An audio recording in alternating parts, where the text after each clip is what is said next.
Hi, Maya and Maddie. It's time to read Chapter 11, The Miracle. This is a short one. The next day was foggy. Everything on the farm was dripping wet. The grass looked like a magic carpet. The asparagus patch looked like a silver forest. On foggy mornings, Charlotte's Web was truly a thing of beauty. This morning, each thin strand was decorated with dozens of tiny beads of water. The web glistened in the light and made a pattern of loveliness and mystery, like a delicate veil. Even Lurvy, who wasn't particularly interested in beauty, noticed the web when he came with a pig's breakfast. He noticed how clearly it showed up, and he noted how big and carefully built it was. And then he took another look and saw something that made him set his pail down. There, in the center of the web, neatly woven in block letters, was a message. It said, "Some pig!" exclamation point. Lurvy felt weak. He brushed his hand across his eyes and stared harder at Charlotte's Web. I hope there's a picture. Here it is. Some pig.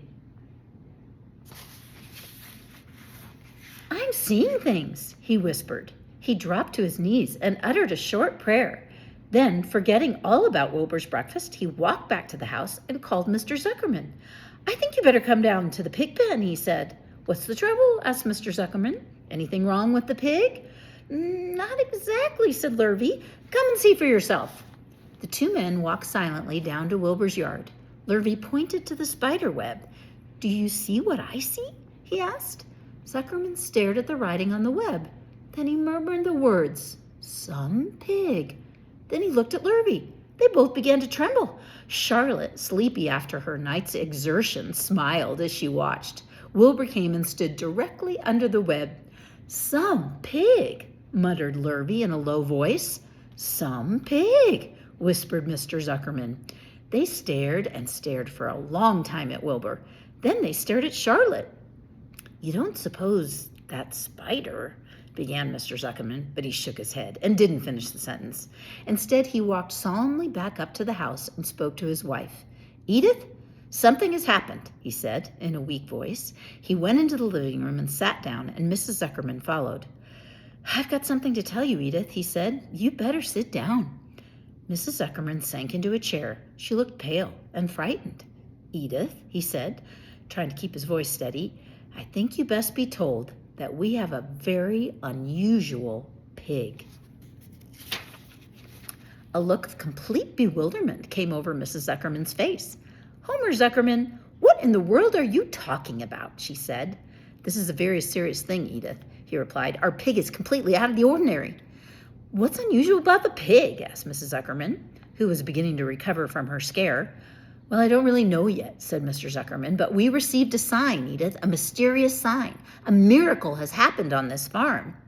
There is a large spider's web in the doorway of the barn cellar right over the pig pen, and when Lurvy went to feed the pig this morning, he noticed the web because it was foggy, and you know how a spider's web looks very distinct in a fog, and right sprang in the middle of the web were the words, 'Some pig.'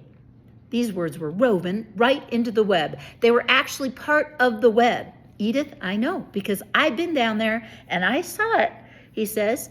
"Some pig, just as clear can be. There can be no mistake about it. A miracle has happened and a sign has occurred here on earth, right on our farm, and we have no ordinary pig." "Well," said Mrs. Zuckerman, "it seems to me you're a little off. It seems to me we have no ordinary spider."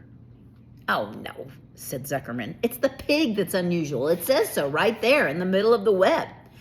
"Maybe so," said Mrs. Zuckerman. "Just the same, I intend to have a look at that spider." "It's just a common gray spider," said Zuckerman. They got up, and together they walked down to Wilbur's yard. "You see, Edith, it's just a common gray spider." Wilbur was pleased to receive so much attention. Lurvy was still standing there, and Mr. and Mrs. Zuckerman, all three, stood for about an hour, reading the words on the web over and over and watching Wilbur. Charlotte was delighted with the way her trick was working. She sat without moving a muscle and listened to the conversation of the people when a small fly blundered into the web just beyond the word pig. Charlotte dropped into the web just beyond the word pig. Charlotte dropped quickly down, rolled the fly up, and carried it out of the way. After a while, the fog lifted, the web dried off, and the words didn't show up quite so plainly.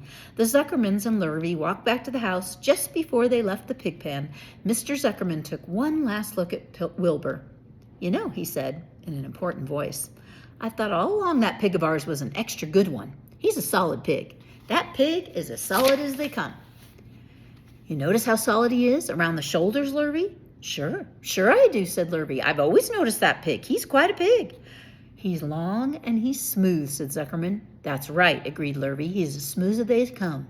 He's some pig." When Mr. Zuckerman got back to the house, he took off his work clothes and put on his best suit. Then he got into his car and drove to the minister's house. He stayed for an hour and explained to the minister that a miracle had happened on the farm.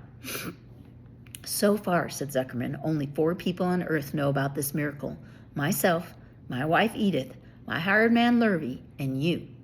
"Don't tell anybody else," said the minister. "We don't know what it means yet, but perhaps if I give thought to it, I can explain it in my next sermon on next Sunday. There can be no doubt that you have a most unusual pig. I intend to speak about it in my sermon and point out the fact that this community has been visited with a wondrous animal. By the way, does the pig have a name?" "Why, yes," said Mr. Zuckerman. "My little niece calls him Wilbur. She's a rather queer child, full of notions. She raised the pig on a bottle, and I bought him from her when he was a month old." He shook hands with the minister and left. Secrets are hard to keep. Long before Sunday came, the news spread all over the county. Everybody knew that a sign had appeared in a spider's web on Zuckerman's place. Everybody knew that the Zuckermans had a wondrous pig. People came from miles around to look at Wilbur and to read the words on Charlotte's web. The Zuckermans' driveway was full of cars and trucks from morning till night. Fords and Chevys and Buicks and GMC pickups. Here's a picture of them coming to see the pig in the barn. And Plymouths and Studebakers and Packards and DeSotos with gyromatic transmissions and Oldsmobiles with rocket engines and Jeep station wagons and Pontiacs.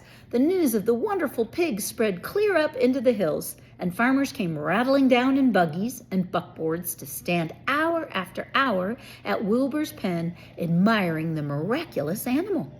All they said, they'd never seen a pig before in all their lives.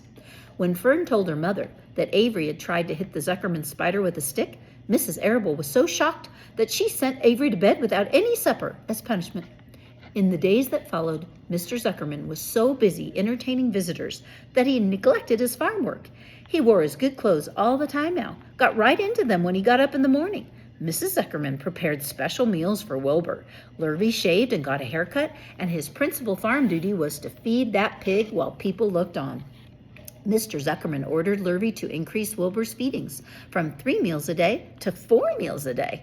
The Zuckermans were so busy with visitors, they forgot about other things on the farm. The blackberries got ripe, and Mrs. Zuckerman failed to put up any blackberry jam. The corn needed hoeing, and Lurvy didn't find time to hoe it. On Sunday, the church was full. The minister explained the miracle. He said that the words on the spider's web proved that human beings must always be on watch for the coming of wonders. All in all, the Zuckerman's pig pen was the center of attraction. Fern was happy, for she felt that Charlotte's trick was working and that Wilbur's life would be saved. But she found that the barn was not nearly as pleasant. Too many people. She liked it better when she could be all alone with her friends, the animals. That's the end of that chapter. That's one of my favorite chapters, when we finally find out what Charlotte's plan is to save Wilbur.